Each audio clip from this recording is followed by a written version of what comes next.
기도하옵나이다. 아멘. 아멘. 자, 우리 바울의 로마행을 살펴보고 있습니다. 순교를 바라보면서 마지막 주님의 제단 앞에 자신을 순교의 제물로 바치기 위해서 땅끝 로마로 향해 가는 죄수의 신분으로 배를 타고 로마로 압송되어 가는 과정을 우리가 살펴보고 있습니다. 바울의 길. 네. 자, 본문은 사도행전 21장부터 28장 마지막 장까지고요. 지난 주까지 여정을 보면 예루살렘에서부터 가이사랴 시돈으로 해서 배를 타고 무라 지역에서 알렉산드리아로 갈아타고요. 그래서 이제 무라에서부터 계속되는 여정이 바람 때문에 천천히 향해서 니도 맞은편에 이르고 바람이 더 심하게 부니까 살몬의 앞을 지나 그레데 해안을 바람바기로 항해했다. 그랬어요.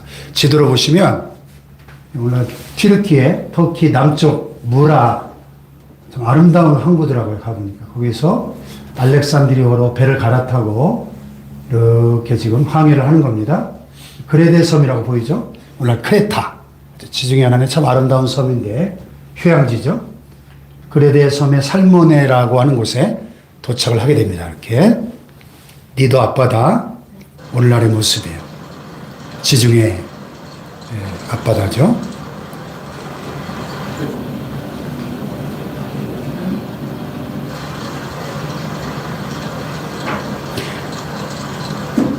죄수 바울을 싣고 가는 알렉산드리아고 276명이 승선하고 있었던 큰 배를 타고 이렇게 로마로 향해 가고 있는 이 배 안에서 바울이 어떤 생각을 했을까요? 내가 선한 싸움을 싸우고 나의 달려갈 길을 마치고 나의 믿음을 지켰으니 이제 후로는 나를 위하여 의의 멸관이 예비되었다. 할렐루야. 바울의 마지막 로마행. 네. 니도 항구터의 오늘날 모습이고요. 그리고 크레타섬, 그레데의 살몬의 해안, 그리스 영토인데요. 오늘날의 모습입니다. 지도로 보시면 이렇게 그레데 섬이 길쭉한 이런 모습이고요. 지금 살몬의 동쪽 끝에 살몬의 항구에 도착해서 바람이 심하게 불었는데 출발을 강행해서 미앙이라고 하는 곳에 이렇게 도착을 합니다. 해안을 따라 갈 수밖에 없는 것은 이제 바람이 너무 세니까 이 섬을 바람막이로 삼아서 이렇게 라세아에서 바라본 그리스 그레데 섬, 크레타 섬의 미항의 오늘날 모습이에요.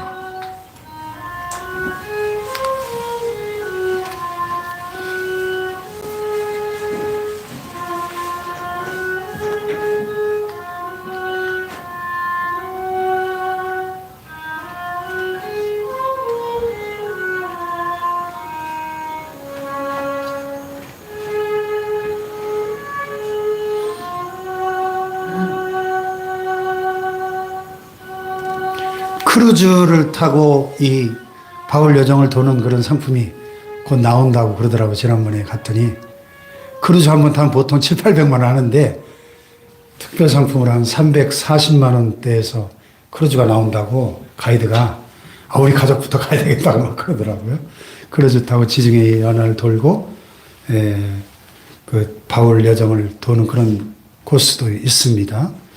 그리스 그레데 섬 미항에서 로마로 항해하지 못한 이유는 풍랑으로 인해서 지체되다 보니까 이제 겨울이 된 거예요. 이 겨울에는 이 지중해 배가 뜨지 못합니다. 이 풍랑이 너무 세기 때문에. 자꾸 이런 게 뜨는지 모르겠네요. 예. 자, 그래서 여러 날이 걸려 금식하는 절기가 이미 지났으며 항해하기가 위태한지라. 금식하는 절기 속죄일 말하죠. 우리 달력으로 한 10월 초쯤 대속죄일 욤 키프르 유대인의 가장 큰 명절 중에 하나죠. 그래서 항해하기가 좀 위험했다. 겁니다.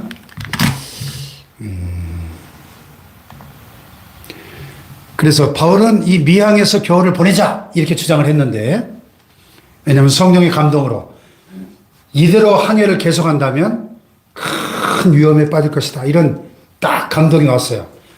그런데 그 항해 책임을 맡은 백부장은 항해를 강행합니다. 왜? 백부장이 바울의 말보다 누구의 말을 더 믿었어요? 선장과 선주의 말을 바울의 말보다 더 믿었대.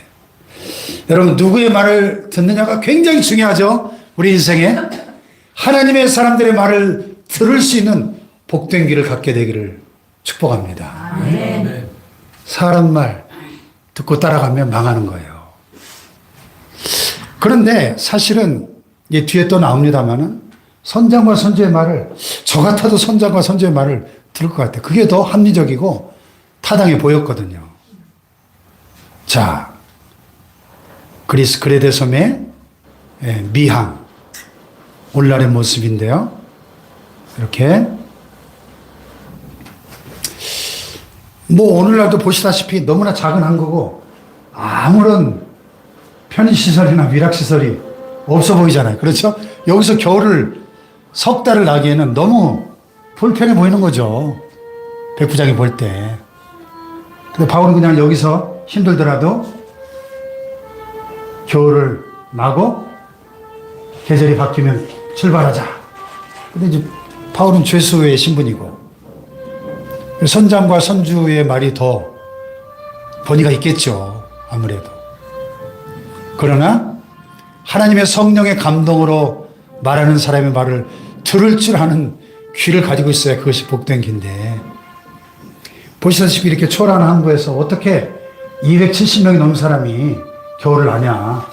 여러 가지 보급품도 그렇고, 그래서 항해를 강행한 거죠. 이렇게 기념교회도 아담하게 만들어 놨네요. 근데 바울이 거쳐간 것은 다 이렇게 기념교회가 있어요. 곳곳에. 예. 미항의 오늘날 모습. 또 바울이 기도했다는 미항의 동굴도 이렇게 사이트를 만들어 놨네요. 네. 자, 그래서 베닉스 항구라고 하는, 그래서 그레데 섬에 있는 베닉스 항구로 가서 거기서 겨울을 나자. 거기가 훨씬 더 우리가 겨울 나기가 좋다. 그렇게 가다가 이제 광풍을 만나는 거죠. 아, 참 물도 깨끗하고 아름다운 휴양지이죠. 지중해 연안의 크레타섬 피닉스 항구의 오늘날의 모습입니다.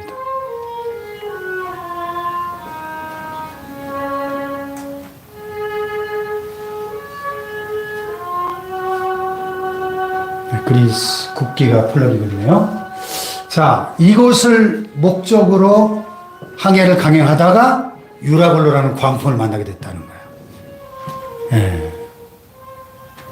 저기서 겨울을 나려고 강행하다가, 그래서 한번 적용을 보면, 그러므로 어리석은 자가 되지 말고 오직 주의 뜻이 무엇인가 이해하라. 우리의 인생의 가장 중요한 최선은 주님의 뜻이 무엇인가 이해하는 것입니다. 할렐루야. 아멘. 주의 뜻을 깨닫고 순종하는 것. 바울은 시작. 바울은 미항에서 겨울을 정했으나 만일 미련과 의수와의 그러나 그러면 바울의 말이 합리적이다. 그러나 가까운 거리면 선장과 선장이 바울의 말보다 더 합리적이다. 왜냐하면 좀 더 편리하게 다닐 수도 있는데 그때 여기 안에서 불편하게 물자성 등 겨울을 보낼 필요가 없기 때문이다. 그런데 백부장은 하나님의 계획 속에 있는 바울의 말을 듣지 않고 선장과 선주의 말을 듣고 순항을 강행하다가 결국 몇 시간도 안 되어 광풍을 만나 죽을 고생을 했다. 하나님은 때로 인간의 합리적 생각대로 역사하지 않는다. 합리적이지 않지만 하나님의 인도하심에 따라야 한다. 여러분들에게 하나님의 뜻을 분별할 수 있는 눈이 있기를 축복합니다. 하나님의 뜻을 들을 수 있는 귀가 있기를 축복합니다. 네. 그래서 베닉스 해변을 얼마 남지 않고 가다가 유라굴로라고 하는 광풍을 만나서 다 죽을 뻔한 거죠. 네, 지도로 보시면 이렇게 미항에서 베닉스 바로 옆이에요. 먼 거리가 아니에요. 거기로 가다가 가우다 섬이라 뭐 광풀을 만나서 가우다 섬에서 겨우 거리를 잡고 그래서 보세요. 미항에서 페니스 옆이잖아요. 가는 게 더 타당한 것 같은데 광풍을 만나서 14일간을 표로하게 됩니다. 유라굴로 광풍을 만났던 지중해 앞바다 오늘날의 모습. 그래서 유라굴로는 산한 광풍의 이름인데 유로스, 동풍을 뜻하는 유로스라는 헬라어와 파도를 뜻하는 아퀼로를 합성한 유라굴로, 말 그대로 미친 광풍이죠, 광풍. 그래서 오늘날 그 가우다섬, 지중해 가우다섬 이 부근에서 이 광풍을 만난 거예요. 가우다섬을 바라보면서 바울을 생각하니까 정말 감개가 무량합니다. 지금 이렇게 파도가 잔잔해도 아마 바울 사도가 갔을 때는 광풍이 불었다고 그러니까 대단해요. 오늘 우리가 이렇게 전세선을 빌려더라도 가우다섬을 갈 수 있게 된 거는 정말 하나님의 큰 은혜가 아니면은 불가능한 것 같아요. 예.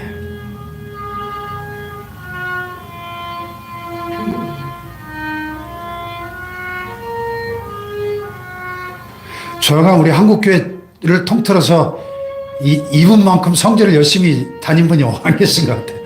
성경에 700개 도시를 다 다녔습니다. 발로. 참 대단하셔요, 진짜.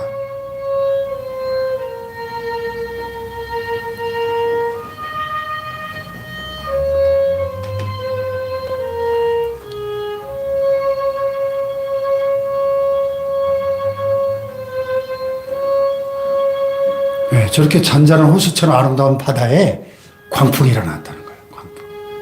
그래서 자그마치 14일간을 바다에서 표류하면서 죽을 고생을 합니다. 바울의 말을 안 듣고 항해를 강행하다가 가우다 섬에 대해서 쭉 나오고요. 그래서 14일을 표류하다가 간신히 멜리데라는 섬에 도착하게 됩니다. 14일 만에. 배부르게 먹고 밀을 바다에 버려 배를 가볍게 하기 위해서 최대한 배 안에 있는 물건들 다 갖다 버리고 그래서 간신히 목숨을 건집니다. 멜리데 섬에 도착해서 일어났던 사건들 그리고 수라구사에 3일 머물다가 레기온으로 보디올로에서 로마까지 도착하는 이 여정. 자, 지도를 보세요. 저기서 광풍을 만나서 이렇게 이탈리아 남부에 있는 멜리데 섬까지 14일 표류하다가 기적적으로 멜리데 섬에 도착하게 된 거죠. 멜리데 섬은 오늘날 이탈리아 남부 시칠리아 섬 남쪽에 있는 섬이고요. 오늘날 말타 섬이라고 불리우는 성경에는 멜리데, 오늘날은 말타 이렇게 부르는 섬입니다. 교통의 요충지였다고 합니다. 자, 멜리데 섬에서 이건 그렇게 중요한 일 같지는 않고요. 어쨌든 오늘날 말타로 불리우는 멜리데 섬의 발레타시 항구의 오늘날 모습이고요. 바울이 도착한 그것으로 가는 길을 이렇게 차를 타고 가시면서 찍었네요. 바울 도착지.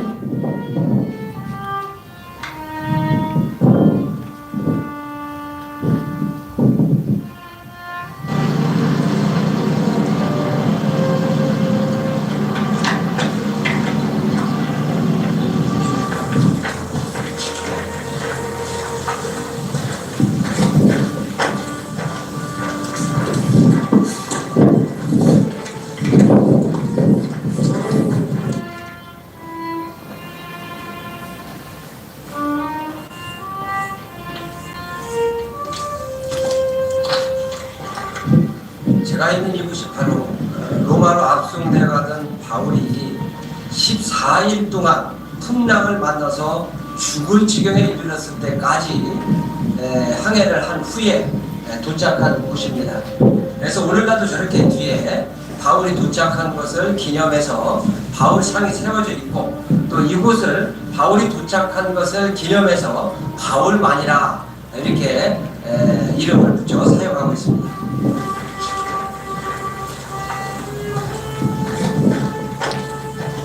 그래서 우리의 인생의 발자취가 이렇게 바울의 발자취처럼 주님을 위해서 의미 있는 발자취가 되기를 축복합니다. 예.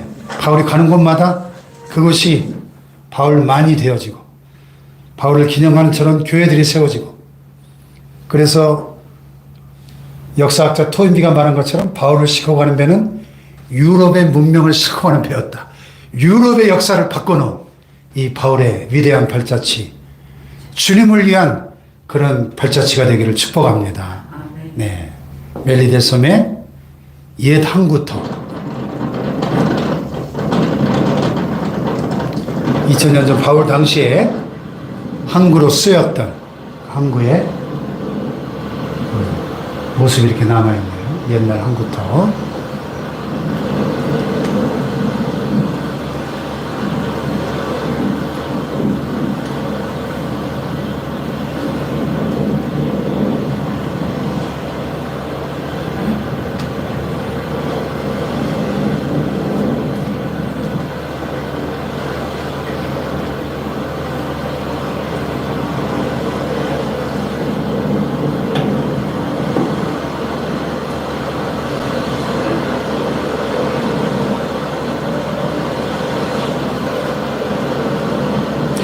우리가 천국 가서 바울 사도를 만나면 물어보고 싶은 게 많겠죠. 흥미진진한 평생에 이 전도 여행 과정 속에서 일어났던 수많은 일들을 그의 입을 통해서 직접 듣는다면 참 흥미로울 것 같습니다. 바울 여정, 멜리데 섬의 바울섬, 옛 항구터의 모습, 그리고 말타 바울만, 아예 지명이 바울만, 이렇게 절벽 밑에 바울만이라고 불리워지는 곳입니다.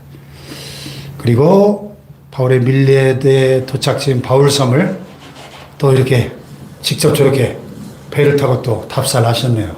참.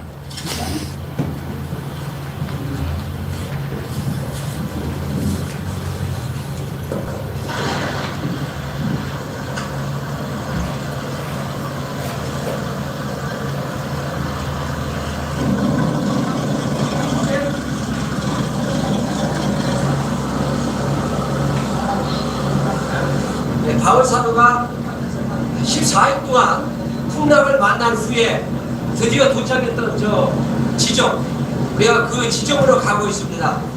그 바울이 가졌던 그 당시의 그 심정을 조금이라도 느끼기 위해서 지금 이 배를 타고 그곳으로 지금 가고 있습니다.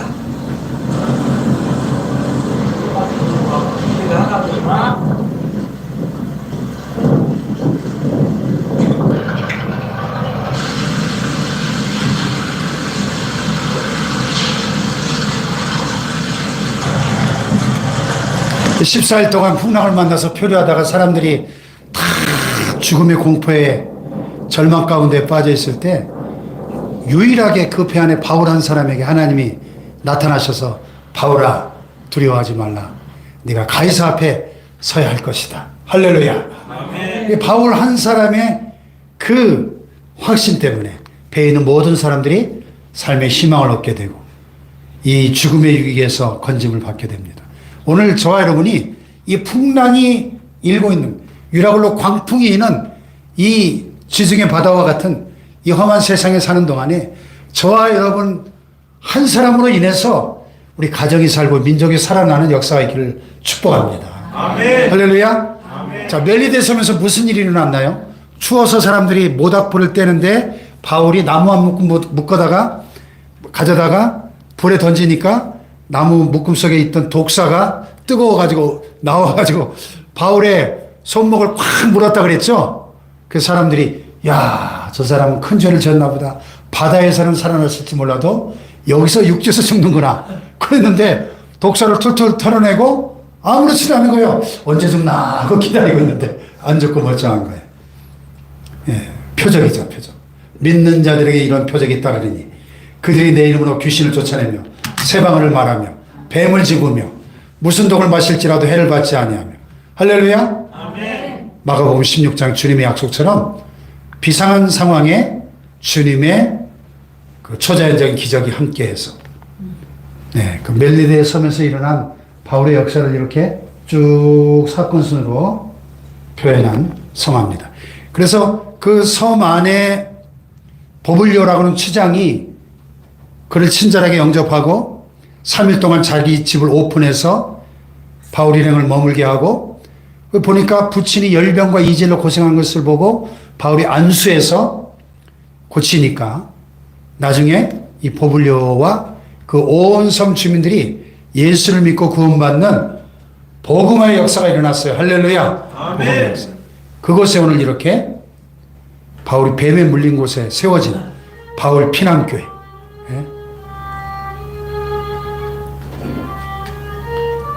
예? 바울의 흔적이 있는 곳에 전부 기념교회가 세워졌어요. 가는 곳마다. 예.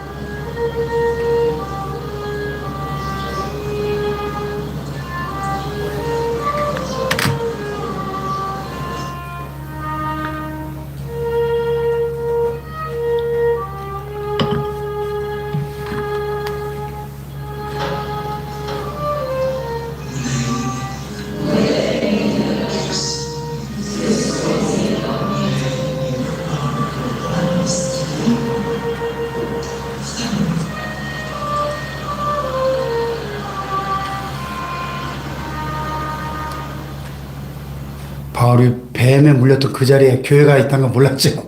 예. 참 재밌는 것은 현지인들에 따르면 이 섬에 원래 독사가 굉장히 많았는데 바울이 독사에 물렸다가 죽지 않은 사건 이후에 이 섬에서 뱀이 다 사라졌다는 거예요. 할렐루야. 참 놀라운 일이죠. 네. 또 멜리데스는 바울교회. 제가 서 있는 이곳이 바로 바울이 14일간의 풍랑 끝에 도착한 멜리데 섬에서 그의 일행과 함께 이곳 지역의 주장인 보블리오를 만난 그러한 곳입니다. 오늘날도 이렇게 그 장소에 교회가 세워져 있는데 지금도 이 교회를 사용을 하고 있습니다.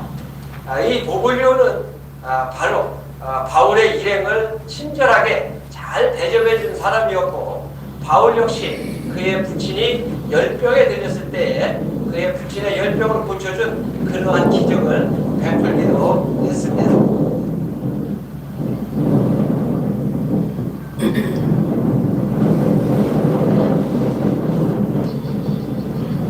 멜리데 섬의 추장 보블리오를 만난 곳에 세워진 바울 기념교회. 예. 더 놀라운 사실은 그 보블리오가 나중에 이 지역 교회의 감독이 됐다는 거예요. 할렐루야. 예. 그래서 그곳에 바울이 3개월 동안 감금되었던 기념교회, 저렇게 웅장하게 세워져 있네요.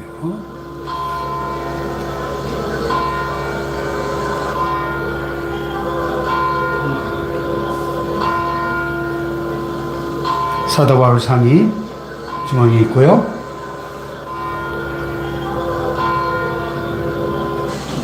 세인트 폴스 처치 앤 그로토 이렇게 됐네요. 성 바울 교회. 그루트는 이 지하 토굴을 얘기하죠. 저런 지하 토굴에 3개월 감금되어 있었다는 거죠. 바울이 죄수의 신분이었기 때문에 당시에.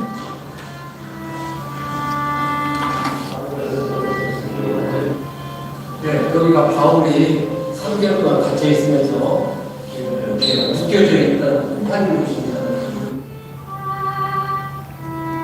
네, 저렇게 결박당한 상태로 감금되어 있었나 봐요. 바울을 묶어놨던 그 쇠사슬 그 흔적이 여기 남아 있습니다.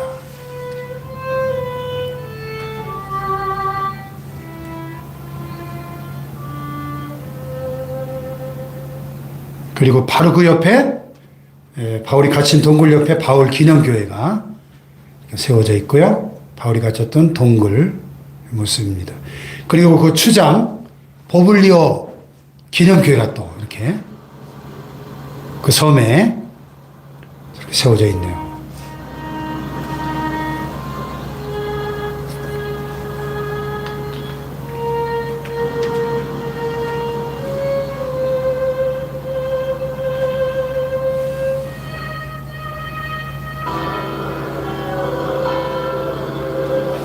그러니까 유라굴로라는 그 광풍을 만나리라고는 누구도 예측하지 못했고, 바울만 성령의 감동으로 이 항해는 위험하다, 그렇게 깨달았지만은 바울의 말이 백부장이 바울의 말을 받아들이지 않았기 때문에 그래서 만났던 유라굴로라는 이 고난이 사실은 또 하나님의 섭리 속에 이 멜리데 섬을 복음화하는 그런 계기가 되었다는 거죠. 이렇게 할렐루야.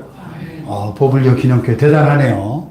네, 그 섬의 추장이 예수 믿고 그 교회 감독이 되고 오늘날까지도 이렇게 자 성도들의 쓸 것을 공급하며 손대접하기를 힘쓰라. 보블리오는 시작. 보블리오는 멜리데에서 전처럼 바울이 생각을 만나 사슴에 전차됐을 때 3일 동안 자기 집에 머물게 하면서 지도를 내고 떠날 때 필요한 것들을 배에 실어 주었다. 바울은 그런 보블리오의 부친의 열병과 이지를 치료해 주었다. 보블리오는 이후에 섬의 감독이 되었다고 한다.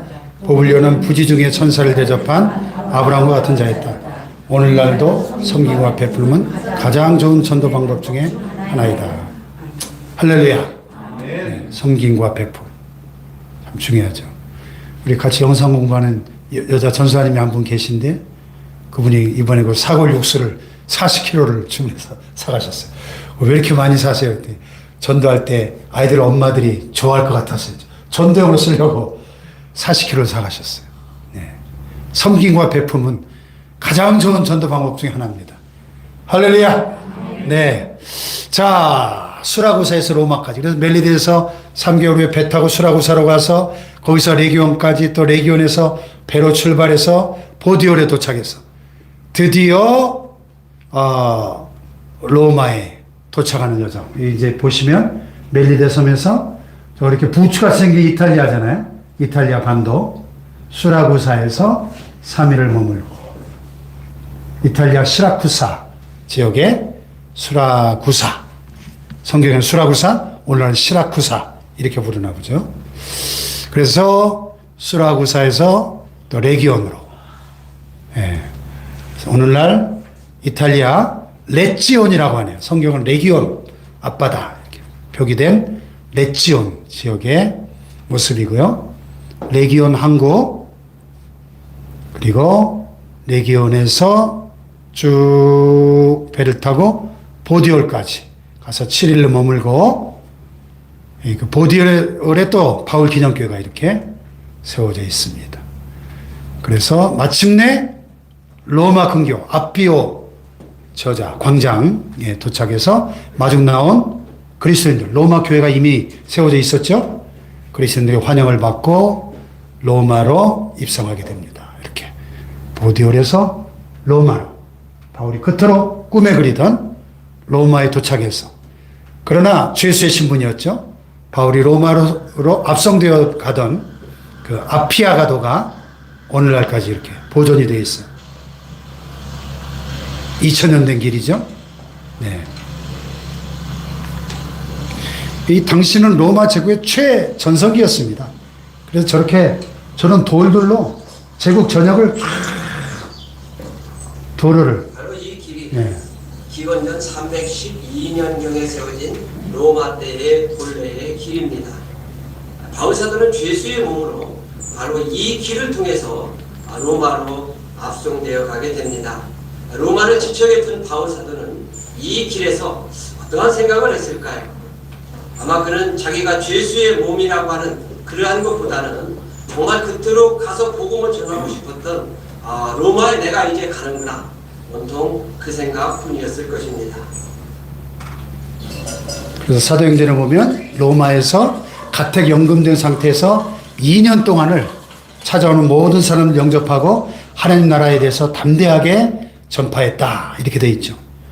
당시 로마 제국의 수도였던 로마에 도착했던 바울의 흔적입니다. 로마 공화정. 야, 저는 이 영상을 보면요, 한 10여 년 전에 꿨던 꿈이 생각이 나요. 제 꿈에 이런 거리를 걷던 그런 꿈을 너무 생생히 꿨거든요.